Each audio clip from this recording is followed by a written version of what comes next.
Saludame a la cuna, hermano. ¿Cómo están? Bien, los veo muy animados hoy, ¿eh? ¿Qué diferencia con la noche? Se ve que hacía falta un poco de desayuno y un par de sueños, ¿no es cierto? De sueño. Muy bien. ¿Están animados en serio? ¿Sí? Muy bien, muy bien. Saben, hermanos, me alegra que estén animados porque ahora vamos a usar mucho nuestras neuronas. Vamos a pensar en esta mañana. Vamos a tratar de entender un tema que desde la perspectiva de quien les está hablando es un tema fundamental para los tiempos en que hoy estamos viviendo. Tiene un título raro, ¿no es cierto? Tiene un título raro el seminario, pero vamos a explicar un poquito esto. ¿Por qué hipergénesis? ¿De qué es una hipergénesis? ¿Por qué la hipergénesis de una iglesia misional? Vamos a explicar este enunciado para que podamos entender especialmente los tiempos en que hoy estamos viviendo. Así que ¿están listos y preparados para pensar? ¿Sí? ¿Queda todavía un espacio en la mente de ustedes para seguir recibiendo información?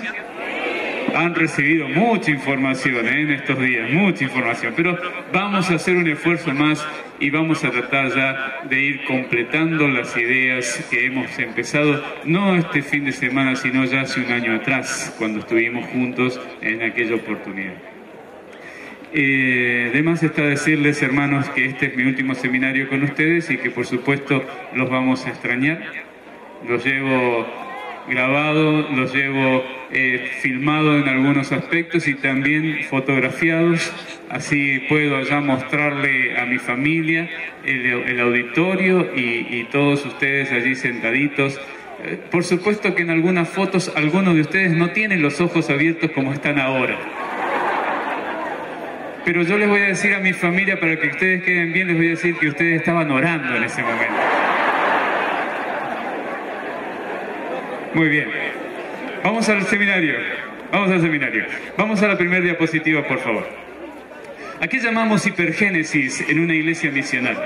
Bueno, permítanme decirles que en la medicina, la hipergénesis, que viene del griego hiper, por encima, más allá, y génesis, generación. Es una multiplicación exagerada de los elementos celulares de un órgano, de un tejido o de una neoplasia. ¿Qué significa esto?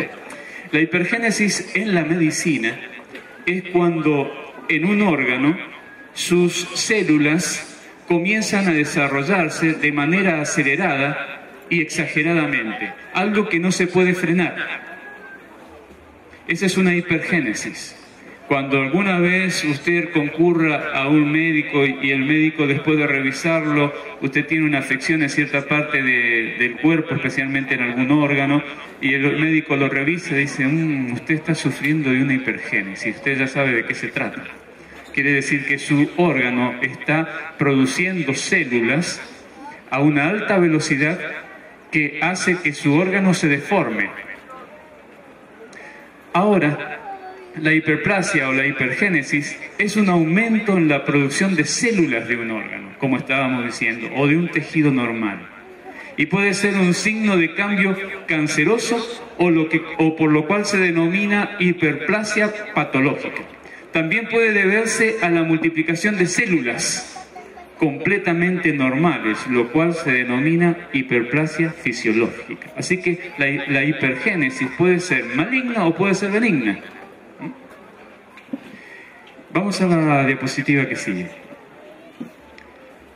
En el ambiente eclesiástico, la hipergénesis sería una multiplicación exagerada de las células, es decir, grupos pequeños, de un órgano que en este caso sería la iglesia local.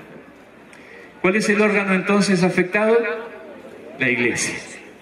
¿Y cuáles son las células que empiezan a crecer exageradamente del órgano? ¿Cuáles son? Los grupos pequeños. Y a eso le llamamos una hipergénesis eclesial. Ahora, ese crecimiento celular de la iglesia, de ese órgano que es la iglesia, ese crecimiento celular exagerado, rápido, puede ser benigno o puede ser maligno.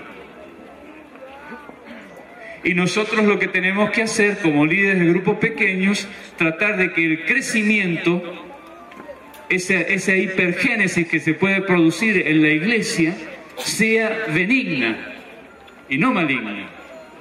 ¿Y cómo hacemos para que ese crecimiento de células del órgano de la iglesia sea un crecimiento benigno y no maligno? La hipergénesis sería el crecimiento rápido de una iglesia a través de los grupos pequeños variados. ¿Cuándo sabemos que esa hipergénesis que se produce en la iglesia es benigna? Cuando la iglesia crece, cuando la iglesia se reproduce, cuando de repente estas células que están creciendo rápidamente empiezan a producir nuevas iglesias en un contexto rápido. Esa es una hipergénesis positiva. Y a eso es lo que queremos apuntar. Grupos pequeños variados para entender las diferencias o las diferentes necesidades que presentan las personas que viven en las grandes metrópolis o en las grandes ciudades. Hemos hablado, ¿no? Nuestros pastores, presidentes han hablado acerca de la importancia de penetrar las grandes ciudades. Necesitamos conquistar las grandes metrópolis. Pero ¿cómo vamos a conquistar las grandes metrópolis si usamos un único mecanismo para conquistar las grandes metrópolis? ¿Cómo vamos a conquistar las grandes metrópolis si solamente usáramos, y quiero ser bien entendido, no es que esté en contra, por favor, pero si solamente usáramos el elemento televisivo para hacer semanas de énfasis espirituales por la televisión? Saben que el estilo de predicación que a veces nosotros usamos no son entendidos por todas las personas. Entonces necesitamos tener diferentes tipos de mecanismos para alcanzar a todo tipo de personas que viven en las grandes metrópolis. Por ejemplo, ¿cuántos de ustedes ya han trabajado con las tribus urbanas? ¿Saben lo que son las tribus urbanas, no es cierto? ¿Cuántos de ustedes saben lo que son las tribus urbanas? ¿Cuántos de ustedes no saben lo que son las tribus urbanas? Hermanos, las tribus urbanas en este momento son los grandes flagelos que tiene nuestra sociedad. ¿Qué son las tribus urbanas? Las tribus urbanas son grupos de jóvenes que se reúnen según una característica y tienen su forma de vestir, su forma de peinarse, su forma de hablar, tienen su propio idioma. Son personas que tratan de separarse de la sociedad común para formar su propio grupo. Por eso se llaman tribus urbanas, porque viven en las grandes ciudades. Y entonces allí las diferentes tribus que existen, por ejemplo, los emos. Esa es una tribu urbana muy conocida. Esa está en todas partes del mundo, esa tribu urbana. Entonces se peinan de una manera especial, generalmente con un tipo de flequillo así, pierro bien lacio, se peinan con el flequillo así acá, muchos colores, se sacan muchas fotografías. Después otra tribu urbana son los floggers. Los floggers también tienen una diferencia con los emos y tienen un idioma distinto que los emos. Y entonces ustedes van a Buenos Aires y van a encontrar un montón de tribus urbanas. Van a San Pablo, van a Porto Alegre, van a Lima, y en Lima también hay tribus urbanas.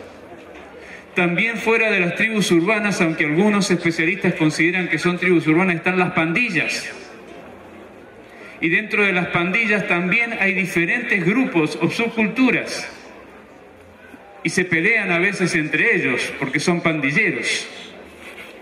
¿Cuántos de ustedes ya han conquistado corazones de pandilleros o de flogger o de emos? ¿Cuántos? Hermanos, no estamos pensando en esa gente. Y a veces los miramos de lejos como si fueran todos delincuentes. Y tratamos de ir por la otra vereda cuando los vemos caminar por allá. Mis hermanos, eso también es evangelismo urbano. Por eso cuando hablamos de una hipergénesis en la iglesia, necesitamos grupos que atiendan las necesidades de las diferentes personas que acompañan el mundo en que hoy estamos viviendo. No podemos trabajar con una sola metodología. Y cuando se habla de grupos pequeños variados, hablamos de grupos diferentes que atienden necesidades diferentes. Por ejemplo, médicos que trabajan para médicos, enfermeros que trabajan para enfermeros, universitarios que trabajan para otros universitarios, militares, soldados que trabajan para militares y soldados. ¿Se entiende lo que estoy queriendo decir?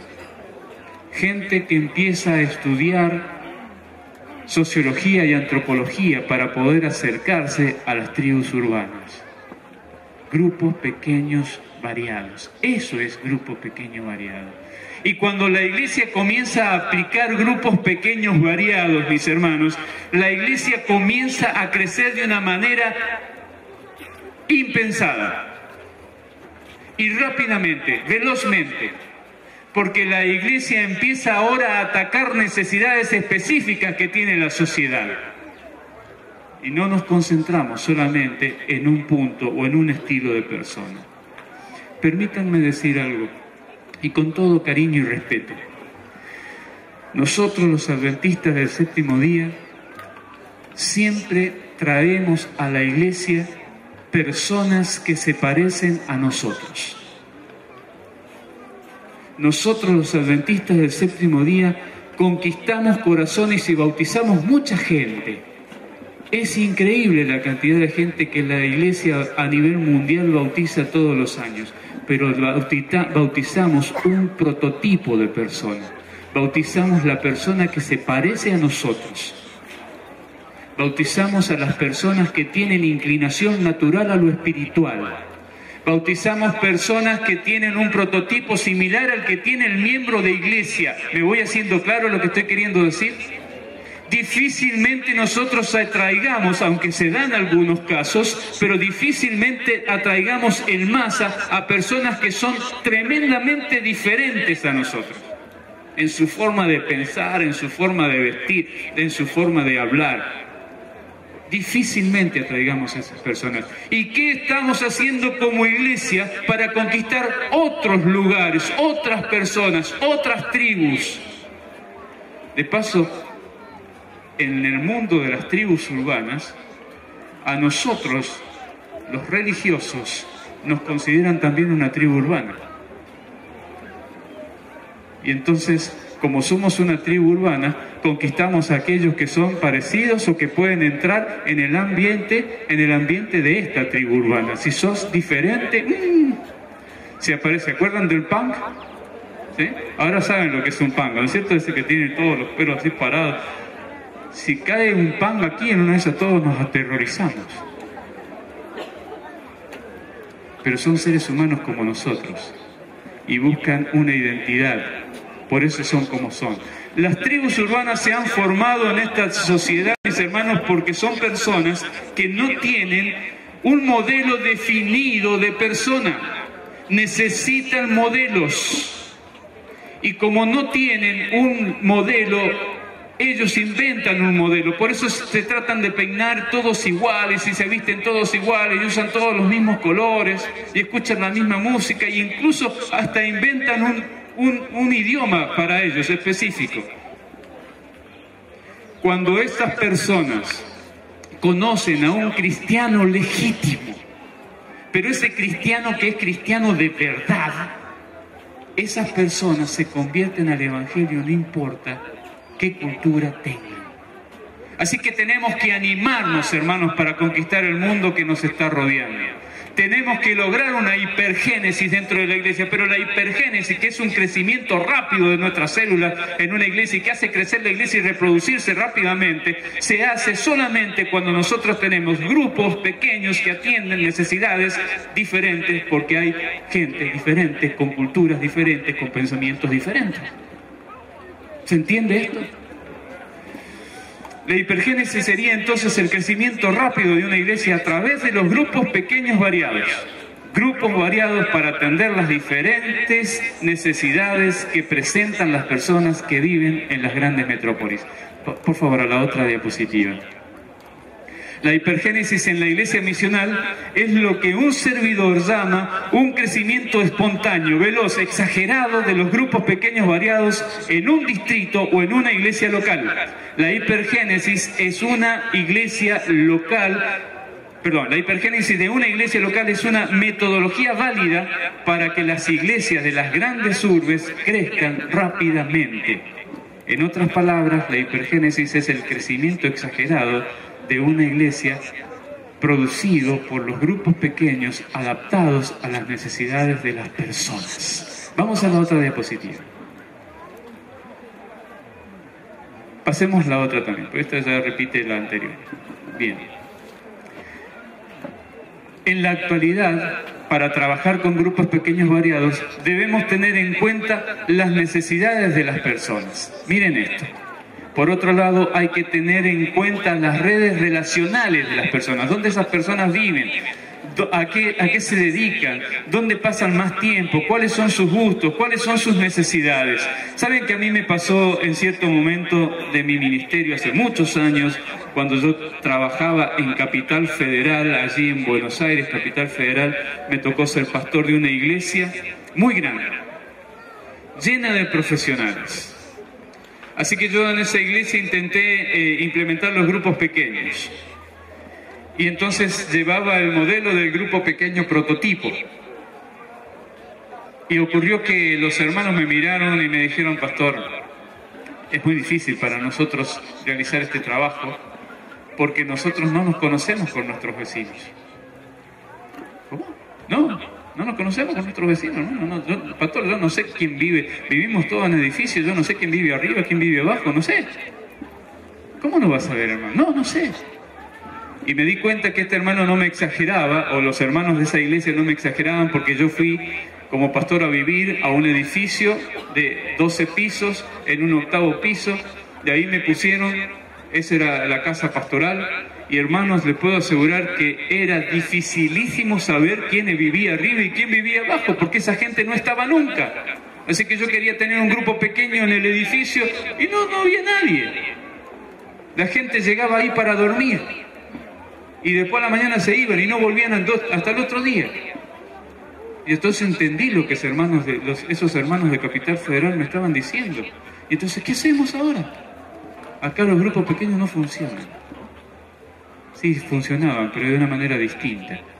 Lo que nosotros no habíamos tomado en cuenta es que ¿dónde vive la gente? ¿A qué se dedican? ¿Dónde pasan más tiempo? Hermanos, en las grandes ciudades, queremos conquistar las grandes ciudades, ¿no es cierto? Ese es el mensaje de la iglesia. ¿Dónde pasa más tiempo la gente de las grandes ciudades? ¿Dónde?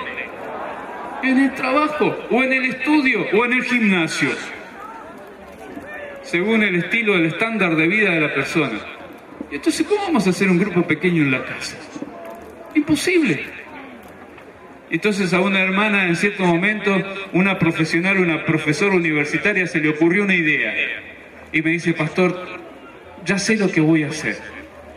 Yo voy a hacer mi grupo pequeño con los profesores universitarios de la universidad donde yo trabajo. Oh, qué bien. Así que yo ya planifiqué todo. Y pastor, mire, vamos a hacer las cosas distintas. Vamos a tener momentos de confraternización, pero lo vamos a hacer más largo, como media hora. ¿Qué? No, hermano, los libros dicen 5 minutos, 10 minutos. Eso, no, pastor, déjeme. Nosotros vamos a hacer entre 20 minutos y media hora de confraternización. Bueno, vamos a probar. Total, mientras no tener ningún grupo y tener uno. Y dice: y pastor, no vamos a cantar. No vamos a cantar. No vamos a cantar. Así que no vamos a usar música. Y sabe, pastor, porque esta gente es de una clase social alta, es muy intelectual, entonces de repente este tipo de música y canto no sea la adecuada para ellos. Así que no vamos a usar música. ¿Está bien, hermano? No usemos música. Y pastor, la meditación la vamos a hacer de esta manera. Yo voy a leer una cita del espíritu de profecía, pero voy a usar el libro de la educación de Elena G. White, y entonces vamos a leer la cita y vamos a pedir que ellos opinen en relación a lo leído, porque esto se acostumbra mucho en el ambiente académico, ¿sí? Tiene razón, así que así vamos a manejarnos. Muy bien, y usted al final va a hacer la oración, pastor. Está bien. Así que fuimos, le acompañamos a ese grupo ahí a las 7 de la tarde, el día jueves, empezaron a llegar los profesores universitarios, gente que en algún momento yo ya los había conocido a través de la lectura de algunos de sus artículos. Así que empezamos a relacionarnos con ellos, a conocernos. Y la hermana los había recibido en una sala de estar grande que ella tiene, porque es una persona de clase alta. Los había recibido en una sala de estar donde estaba, y allí había una señorita del servicio doméstico de esta hermana que pasaba con una bandeja con ciertos alimentos así, tipo copetín, y algunas copas de jugo, diferentes tipos de jugo, y esa era la confraternización. Y yo digo, ¿a dónde estamos llegando? Y así era la confraternización de esta hermana, y dialogaba con uno, y se iba y dialogaba con otro, y volvía y dialogaba con otro, y dialogó con todos por separado, y algunos se dialogaban entre ellos, hasta que después de unos 20, 25 minutos, esta hermana dice, queridos compañeros, quiero invitarlos a pasar a la segunda sala, porque ahí vamos a tener un diálogo, una discusión entre nosotros, una discusión académica. Por favor, adelante. Todos pasaron, entraron a la sala, se sentaron, yo también allí. Y la hermana dice, tengo un pensamiento importante para compartir con ustedes y necesito la opinión de ustedes. Así que agarró el libro de la educación, leyó la cita, cerró el libro y dice, ¿qué piensan ustedes acerca de esto? Así que empezaron allí los diferentes diálogos, los hermanos, estas personas empezaron a comentar la cita con sus pensamientos, pim, pum, para allá, y luego ella hizo un cierre sobre la reflexión de la cita. Y dice, nuestro querido pastor que nos acompaña aquí, él va a tener una plegaria por todos nosotros. Así que así terminó la primera reunión del grupo pequeño. Y los invitó a venir, les preguntó, ¿les interesó este diálogo que hemos tenido aquí? ¿Nos ayuda a reflexionar, a ver si podemos resolver problemas que tenemos a veces nosotros en la universidad? Sí, decían todos, sí. ¿Quieren volver el próximo jueves? Sí, y ahí está. Y empezaron. Así, todos los jueves se reunieron más por durante un año, de esa manera, haciendo ese grupo pequeño. Ocurrió que en cierto momento la hermana me pasó el libro a mí. Así que yo tenía que empezar a buscar la cita y yo tenía que compartirla con los hermanos, entonces con esas personas. Así que yo empecé a leer la cita. Y en cierto momento, una profesora joven que estaba asistiendo a esas reuniones, no adventista, por supuesto, se me acerca al final de la reunión y me dice, estimado pastor, ¿sabe? Yo estoy terminando mi doctorado en filología y usted leyó hoy una cita que me viene justo para justificar un problema que yo estoy viendo dentro de mi investigación. Yo quiero pedirle un favor, pastor. Sí, por favor, dígame, ¿en qué puedo ayudarle? Me dice, yo necesito comunicarme con la autora de este libro, si usted me puede dar su correo electrónico, porque yo quiero saber más acerca de esto. Esta señora, que no sé quién es, dice, está escribiendo una cosa maravillosa, esto es un boom, dice, en la educación. Dice, yo necesito comunicarme con ella, ¿me puede dar su correo electrónico? Yo me sonreí, como ustedes ahora, y le digo, ¿sabe qué, profesora? Va a ser un poco difícil. Y me dice, ¿pero por qué va a ser difícil? Generalmente están en internet. Si no, yo la busco, no hay problema. No, escúcheme, va a ser un poco difícil, porque esta señora que usted dice, hace más de 100 años que se murió. Ella abrió los ojos así, ¿cómo? Sí. Para mayor información suya, le digo, entonces muestro el libro y le digo, fíjese, este libro fue escrito en 1872. 1872, dice. Y eso estaba escrito desde aquella época y nosotros ahora lo estamos descubriendo. No puede ser, dice, no puede ser. Yo quiero saber más acerca de esa mujer. ¿Me puede prestar el libro? No le puedo prestar el libro. Así que sí, se lo voy a regalar. Así que se lo regalé. Y esta mujer se quedó tan encantada y tan impresionada con lo que Elena G. de White había escrito sobre la educación en 1872 que no dudó, después de leer ese libro, de pedir bautismo cuando terminó su tesis doctoral. Hermanos, grupos pequeños diferentes que atienden necesidades diferentes. Tuvimos un caso de un hermano que era carpintero y pasaba todo su día en la carpintería, en su taller de carpintería, en esa misma iglesia. ¿Cuántos carpinteros hay acá? Ese señor tiene cara de carpintero. ¿Cuántos carpinteros hay acá? Ah, era carpintero, ¿no? ¿Ya? Tenía cara de carpintero. ¿Hay varios carpinteros acá? ¿Cuántos carpinteros? Vamos a probarlos porque anoche se me rompió la cama, así que el que la arregle mejor lleva un premio. No, no se me rompió la cama. Hermanos, teníamos a alguien que era carpintero y a este se le ocurrió abrir un grupo pequeño en su taller con sus empleados carpinteros. Así que trabajaban allí, terminaban la tarea y entonces él los reunía al final de la tarea y dice, vamos a hacer una evaluación de nuestros trabajos. Vivo. Y entonces dialogaba con los hermanos, allí sí, con estas personas, así, ¿cómo te fue? Y esto, y hiciste aquello, sí, todo bien, perfecto. Bueno, miren, vamos a leer algo interesante en relación a cómo podemos ser más efectivos con el trabajo. ¿Y qué leía? Espíritu de profecía. 5 se bautizaron de ese taller, 5. Grupos pequeños diferentes que atienden tareas diferentes, necesidades diferentes. Eso es grupo pequeño variado, hermanos. No vivimos un mismo prototipo. No debe ser el grupo pequeño solo en nuestra casa, en nuestro living. Puede ser en cualquier lugar, de cualquier manera. ¿Está el general Rojas acá? ¿No está el general? ¿Dónde está el general? No está mi general aquí. Pero él hace años que trabaja con grupos pequeños variados. El hermano Rojas. ¿Con quiénes? Con militares. Esos son grupos pequeños variados. Así que no estamos hablando nada nuevo.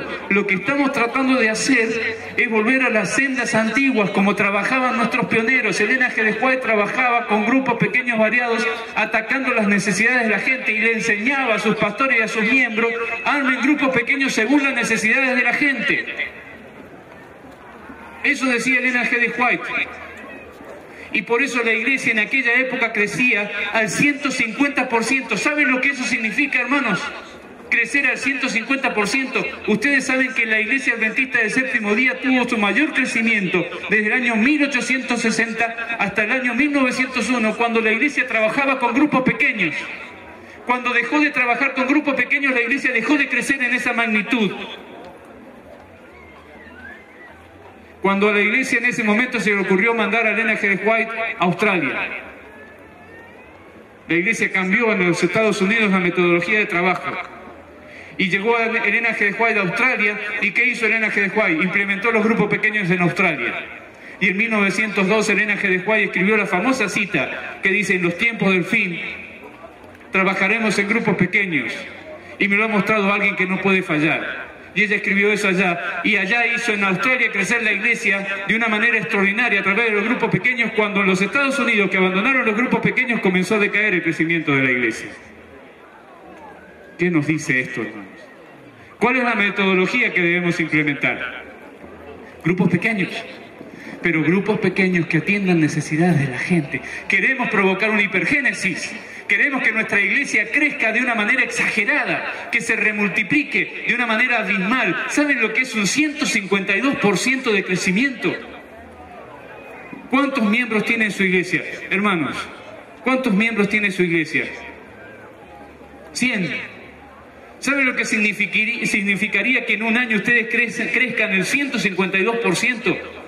¿Saben lo que eso significa? Que ustedes pasarían a tener más de 300 hermanos en un año. ¿Cuántos miembros tiene la iglesia de ustedes, hermanos? ¿Cuántos miembros tiene? ¿70? ¿80? ¿Tendrá? ¿Saben lo que significa que la iglesia de ustedes crezca en un año 152%? Ustedes llegarían a tener más y parece que no estamos creciendo, nos estamos cayendo. Esta es la realidad, hermano, entonces. Se están viniendo abajo los grupos pequeños.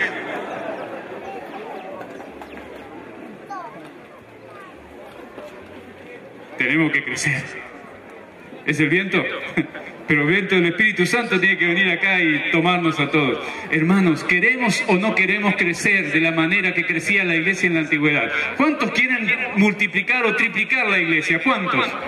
Amén. ¿Pero qué vamos a hacer para que eso sea? ¿Levantar la mano nada más? Y decir, amén, entonces así creció la iglesia. No. Trabajar, hermano, trabajar con planes misioneros. Recuerden lo que hemos hablado este fin de semana. ¿Qué necesitan los grupos pequeños para crecer? ¿Qué necesitan tener? Planes misioneros. ¿Qué más? ¿Qué más? ¿Qué dijimos el viernes? ¿Qué dijimos el sábado a la mañana? ¿Qué más necesita? Oración. Las visitas, los amigos nuevos. No hablemos más de visitas, amigos nuevos. ¿Cómo debemos tratar a los amigos nuevos? ¿Cómo tenemos que salir a buscarlos? ¿Se acuerdan? Invitar, invitar, invitar. ¿Se acuerdan de eso? Hermanos, tenemos que trabajar con la gente, donde la gente vive, donde la gente pasa más tiempo, donde la gente está atendiendo. Se salió el PowerPoint. Se cayó otra vez el grupo pequeño. Ahí volví. Me vamos a la otra diapositiva, por favor. ¿Cómo trabajar entonces con los grupos pequeños para que sean variados? ¿Quieren saber esto? ¿Sí? ¿Cuántos de ustedes quieren saberlo? Todos. Bueno, el año que viene, en el próximo congreso... No, falta mucho para eso. Vamos a decirlo ahora, entonces. Vamos a la otra diapositiva, por favor. Vamos a la otra diapositiva. Por favor, apretá ahí. Muy bien. Método tradicional. Este es el método que siempre utilizó la iglesia en los últimos años, ¿sí? Todos lo conocemos, este método. El método tradicional es el más conocido y el más utilizado en Sudamérica. Este método es ideal para implantar los grupos pequeños en iglesias que no muestran resistencia a dicho estilo de trabajo. Pero vamos a otra diapositiva. ¿Cuál es la consigna del trabajo del grupo pequeño, la programación del método tradicional? Miren, la confraternización, 15 minutos. ¿Y cómo se hacía esta confraternización? A ver, repasemos el tema de ayer. ¿Cómo se hace esta confraternización? ¿Es para pedir motivos de oración? No. Es para romper el hielo, dice un hermano. ¿Pero quién dijo eso? Atrás lo dijeron. Allá la hermana. Muy bien, hermano. Usted se ganó un 0 kilómetro. Pídaselo al pastor Roncal después de la salida. Muy bien. Y si no tiene 0 kilómetros, espere a que junte la plata del pastor para que pueda comprar uno. Rompiendo el hielo. ¿Pero cómo se rompe ese hielo? ¿Se acuerdan? Con las preguntas. Muy bien, qué buenos alumnos. Ustedes me los llevo toda la universidad allá conmigo. Preguntando. ¿Pero qué tipos de preguntas había? A ver, ayúdenme.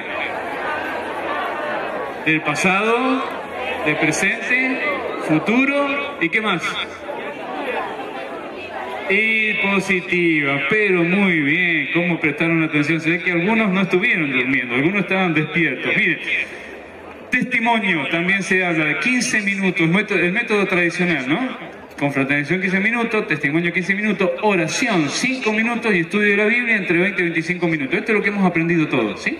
¿Sí? Pero miren, hay otras metodologías. Vamos a la diapositiva que sigue. Métodos históricos. ¿Cuáles son los métodos históricos? Miren lo que dice esta diapositiva. La iglesia históricamente ha trabajado y se ha movilizado a través de grupos pequeños. Siempre, históricamente. Y si ustedes no me creen, solo piensen por qué nosotros en la escuela sabática nos dividimos en clases. ¿Por qué? ¿De dónde viene eso? Porque antiguamente se trabajaba en grupos pequeños. Y la iglesia tenía esa metodología. Incluso en los sermones hacían dividir en grupos pequeños para discutir el tema que se iba a predicar. Hoy nosotros en los sermones habla una sola persona. ¿Y cuál es la participación del miembro de iglesia en los sermones? ¿Cuál es? Mirarle la nuca al que está sentado delante. Esa es la participación en los días de hoy. pero antiguamente los miembros tenían una participación especial en la iglesia a la hora del sermón, porque especialmente la hermana White repartía papeles entre los hermanos y los hacía discutir un tema bíblico, y después ella tomaba 15 minutos para cerrar el tema que los hermanos habían discutido. Es por ello que nadie debiera decir que los grupos pequeños no funcionan en su congregación. Ejemplo, la Escuela Sabática, Club de Conquistadores, Dorcas, que ahora se llama ASA, diáconos y diaconisas, etc. Todos son grupos pequeños. Nosotros estamos divididos en grupos pequeños por todos lados. Toda la estructura de la iglesia es grupo pequeño. Todo. Miren, pásame por favor la otra diapositiva. Algunas experiencias con estos tipos de grupos ya existentes, grupos históricos. ¿Por qué se llaman grupos históricos? Porque ya existían en la iglesia y ya existen, ya están formados esos grupos pequeños. Entonces, clase de maestros se convierten en un grupo pequeño. ¿Cuántos de ustedes de paso tienen clase de maestros en su iglesia? No me mientan, ¿eh? ¿Cuántos tienen clase de maestros en su iglesia? Ahí va, ahí. ¿Ustedes se imaginaron, especialmente los hermanos que están allá atrás? Hola, ¿cómo están? Tan lejos. ¿También? ¿Sí? ¿No se me durmieron? ¿Están contentos? Qué mentirosos que son, ¿eh? ¿Están contentos de verdad? Me alegra. Hermanos, ¿cuántos de ustedes pensaron alguna vez que la clase de maestro puede convertirse en un grupo pequeño? Hermana, acá es la única que tiene fe de eso. Muy bien. Hermanos, la clase de maestro puede convertirse en un grupo pequeño. Y aquí hay un ejemplo. La dirige el pastor local o el director de escuela sabática, ese grupo pequeño. En una iglesia tuvimos una experiencia extraordinaria. Los miembros de la clase... Me llegó mi general. Ahí llegó, recién lo estábamos tratando de ubicar. Muy bien. Un aplauso para el general.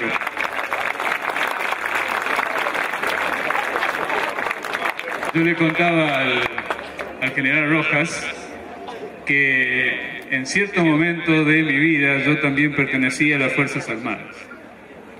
Por eso estoy vestido de verde.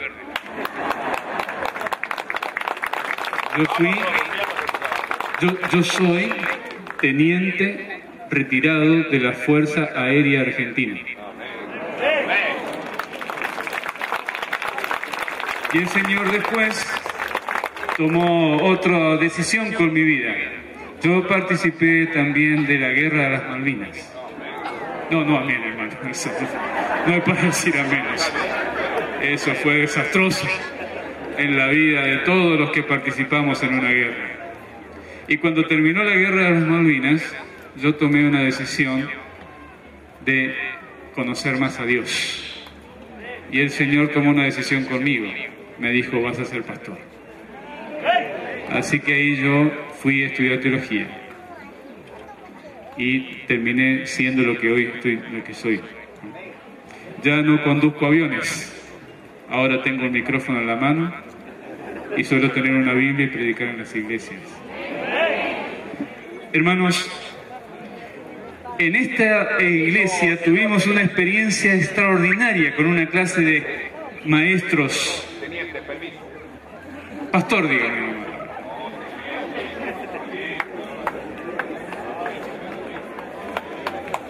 A ver si le conseguimos un micrófono.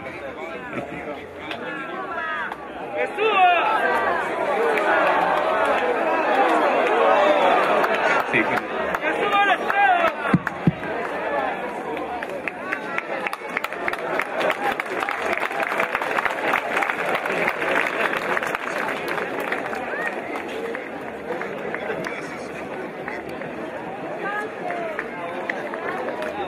queridos, palma para Dios.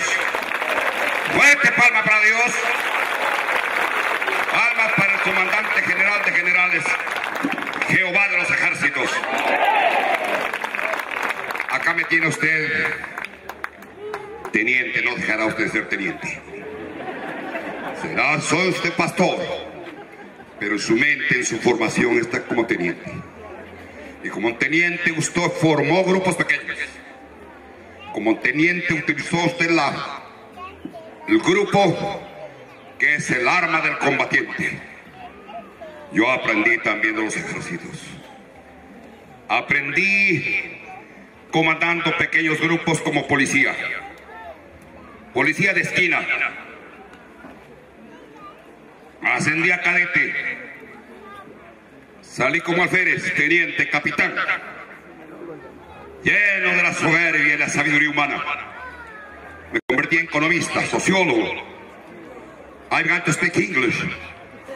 They selected me para ir para todas partes. Cuando un jovencito tocó mi puerta para decirme: quiero que aprenda usted. Yo sé que usted es profesor de San Marcos. Quiero que aprenda usted el método de investigación científica de la ciencia de la cruz. Y me mostró el versículo, que es mi versículo favorito. Isaías capítulo 28, versículo 13. Si alguien no lo tiene en su mente, léalo 1 y 1000 veces. Ese versículo cambió mi vida. Aquí están muchos mis pastores, uno de ellos es el pastor Vilches. Venga usted, pastor Vilches, venga. Usted ha sido mi lugarteniente. Este señor me pedía abrir las cárceles. Y las cárceles se le habían solamente con grupos pequeños. Tengo cientos, tal vez miles de testimonios. Muchos de acá de los hermanos me conocen. Lo único que he aprendido desde la década de los 80, cuando me llevó el presidente de la Asociación General de nuestra Iglesia Adventista al Brasil, era un lema: de oicos a grupos pequeños, de grupos pequeños a grupos unidos en Cristo. Desde entonces los grupos permanecen en mi ser. Desde entonces la capacitación de los grupos pequeños permanece en mi ser. La división de los grupos pequeños permanece en mi ser. Y la presencia del Espíritu Santo para los grupos pequeños es esencial para la predicación del Evangelio.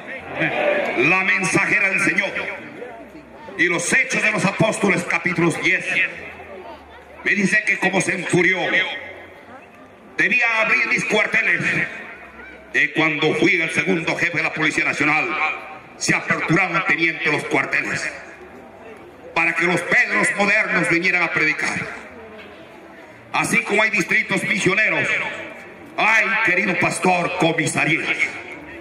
Hay dependencias policiales con hambre. Hay capitanes, tenientes, comandantes, coroneles, generales con hambre, con sed de justicia, con sed de conocer la palabra de Dios.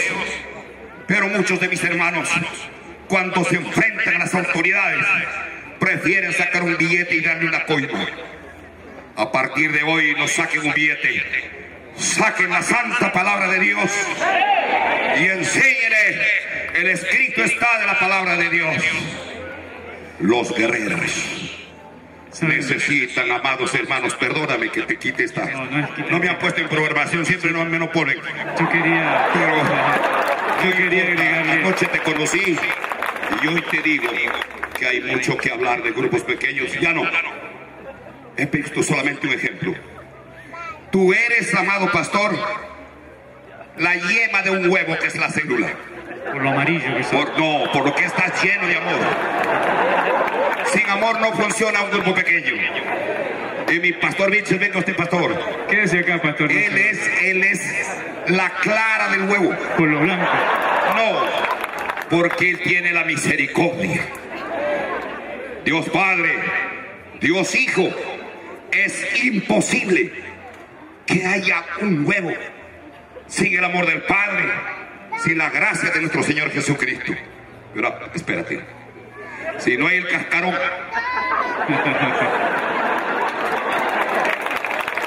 si no hay el cascarón, el huevo se pudre.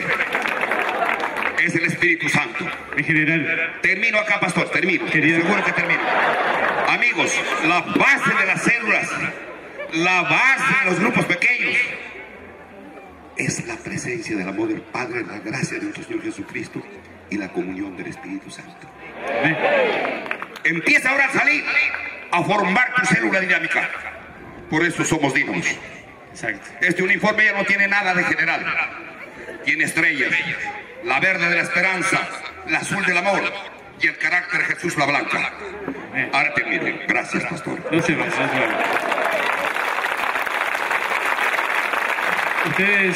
Ustedes son testigos que yo esta mañana lo cité al general, ¿no es cierto?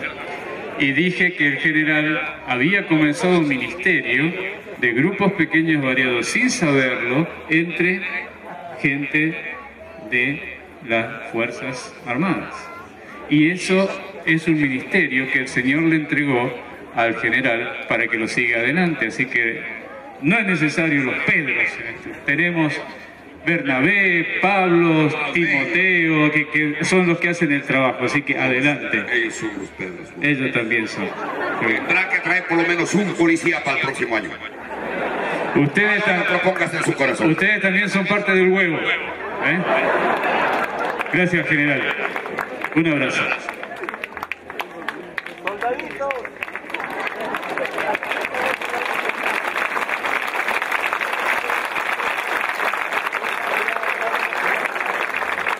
Muy bien, ahí tenemos un ejemplo vivo de lo que son los grupos pequeños variados, hermanos. Y aquí, en 3 veces quise empezar de esta historia y no lo pude hacer. En esta iglesia empezamos un trabajo extraordinario con las clases de escuela sabática. ¿Saben lo que ocurrió? ¿Sí? ¿Están acá? ¿Verdad? ¿Se rompió el huevo?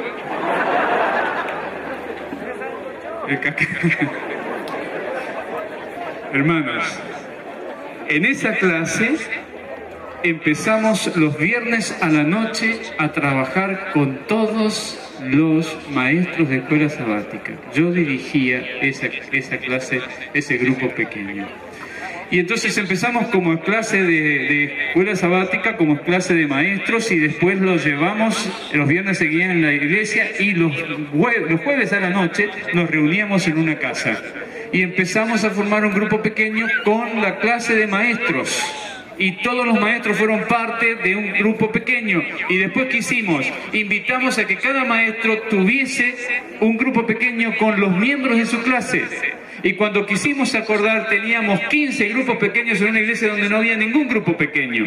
Y empezaron los maestros a trabajar con sus clases como escuela, como grupo pequeño, y después empezaron a generarse otros grupos pequeños allí. Llegó a tener 50 grupos pequeños esa iglesia. Todo había empezado con una clase de maestros.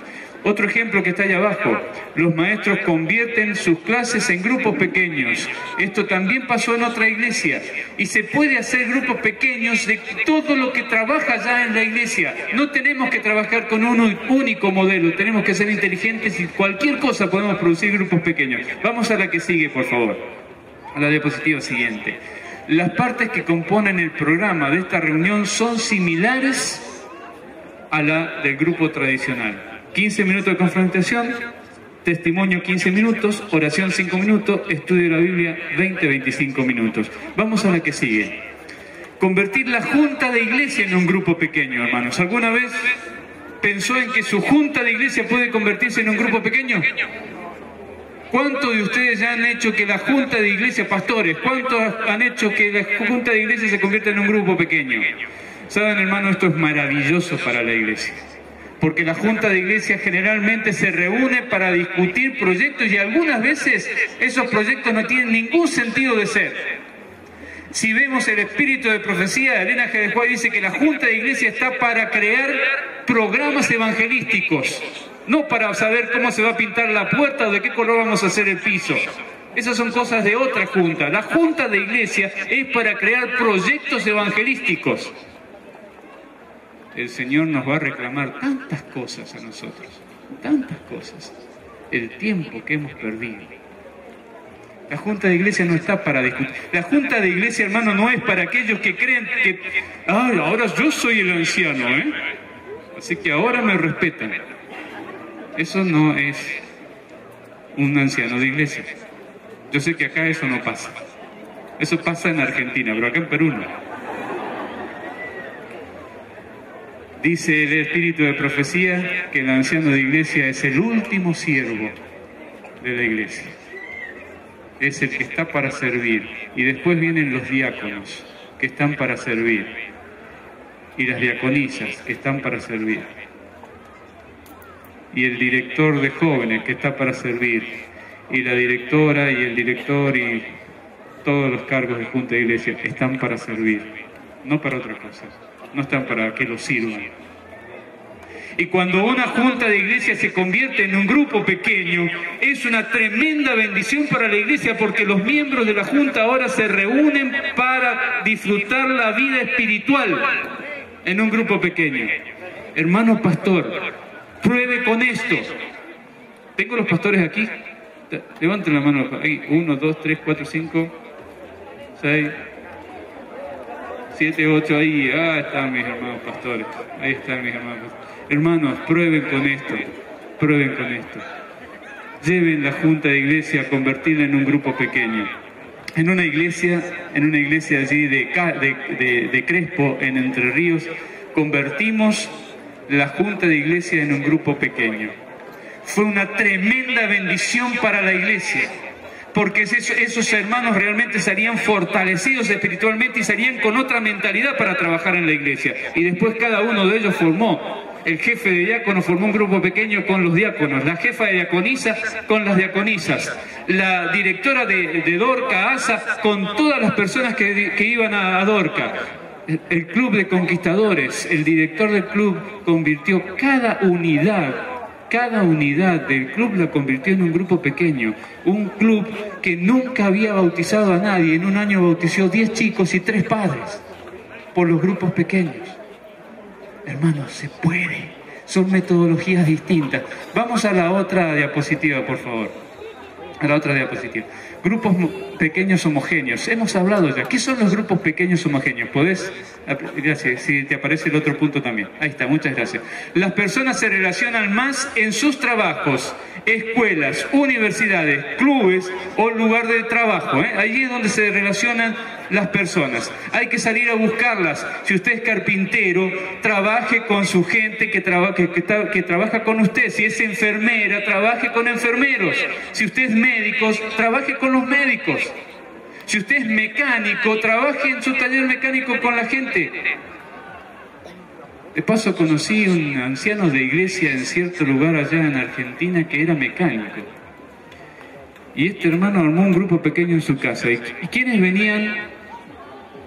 No, los clientes.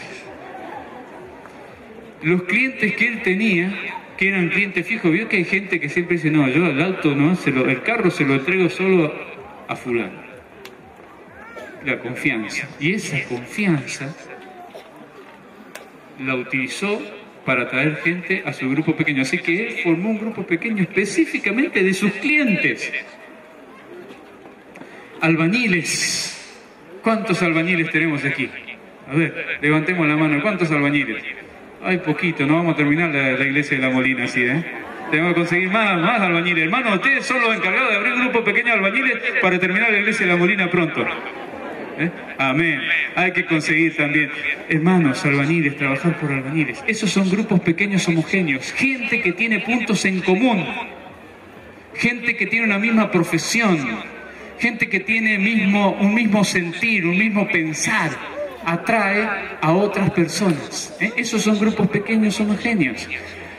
La iglesia evangélica de Betania, de 300 nuevos grupos que se armaron, el 90% eran grupos homogéneos. ¿Por qué? Porque ellos se dieron cuenta de lo que nosotros estamos diciendo. Los evangélicos aplican lo que nosotros intentamos enseñar a la iglesia. Nosotros pensamos y ellos lo aplican. ¡Qué bárbaro! Nosotros inventamos las cosas y ellos las aplican. Y nosotros no. Y ellos crecen y nosotros seguimos igual, despacito, garrita. Hermanos, tenemos que empezar a trabajar de manera diferente. Vamos a la diapositiva que sigue, por favor. Bien. La experiencia en Capital Federal, docente, ya le conté, esta docente universitaria que trabajaba por sus pares.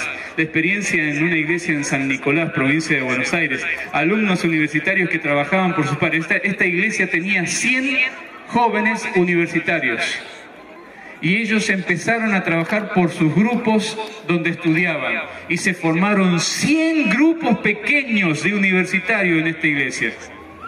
Y esta iglesia bautizó 355 universitarios en un año por los grupos pequeños. Grupos pequeños homogéneos. Gente que trabajaba por otra gente con pensamiento similar. ¿Se entiende esto? ¿Sí? Ahora cuando le tomemos el examen, que el pastor Roncal va a repartir las hojas para tomar el examen del fin de semana, ustedes qué van a responder en la pregunta, ¿qué es un grupo homogéneo? Algunos se ríen como diciendo, no van a tomar el examen. ¿No creen que le vamos a tomar examen? ¿Cuántos no creen que le vamos a tomar? ¿Cuántos no creen que le vamos a tomar examen? A ver. ¿Cuántos creen que le vamos a tomar un examen? Están todos equivocados. Ganaron los que levantaron la mano primero. No le vamos a tomar examen. Pero gente, ¿qué es un grupo pequeño homogéneo entonces? ¿Qué es un grupo pequeño homogéneo?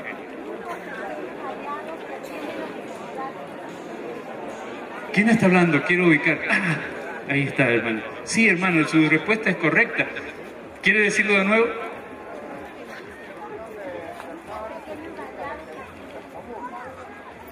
Grupos pequeños variados que atienden las necesidades de la persona. El grupo homogéneo es parte de un grupo variado.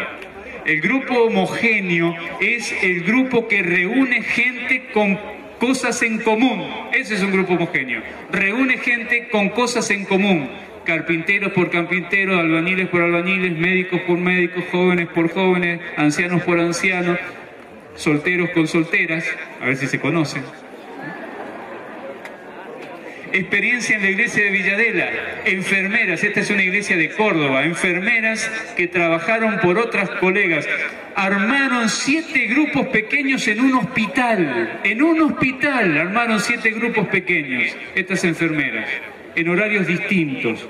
En sus turnos, ellas se encargaron de hacer grupos pequeños. Bautizaron 20 enfermeras en un año. Hermanos, eso significa trabajar con grupos pequeños homogéneos o grupos pequeños variados. Vamos a la diapositiva que sigue. ¿Están cansados? ¿Es seguro que no están cansados? ¿No están seguros? ¿Sí están seguros? Bueno, ¿cómo es el sistema, el cronograma de trabajo con un grupo homogéneo? Fíjense cómo cambia aquí, ¿eh? Compartir o confraternizar, 45 minutos. Estudio de la Biblia o citas inspiradas, 25 minutos. Y la oración y la misión está al final, 15 minutos. Esto es un estilo diferente porque va a atender necesidades. Entonces la confraternización va a avanzar tanto tiempo porque primero van a ablandar el terreno en relación a las necesidades o los puntos en común. Después se estudia la Biblia o un pensamiento inspirado por 25 minutos, media hora. Y después viene la oración hacia el final. Cambia.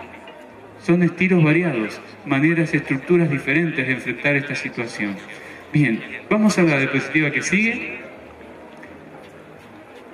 Cambiando el enfoque, hermanos. Tenemos que cambiar el enfoque. ¿Me pasás allí el botoncito? Muchas gracias. Miren esta cita. El Señor quiere que su pueblo se levante y realice la obra que se le ha designado. ¿Decimos amén a esto? El Señor quiere que su pueblo se levante y realice la obra que se le ha designado. La responsabilidad no descansa solamente en el ministro, no es solamente el pastor el que tiene que hacer la tarea. Los miembros laicos de la iglesia deben compartir las cargas de salvar las almas. ¿Por qué? Porque Elena G. de White tenía en la mente los grupos pequeños, y los grupos pequeños tienen que ser armados por los hermanos, y los hermanos son los que alcanzan a otras personas similares a ustedes. Si eres albañil, albañiles. Si eres carpintero, a carpinteros. Si eres enfermera, a enfermeros. ¿Se entiende, hermanos, esto? Por eso Elena G. de White decía esto.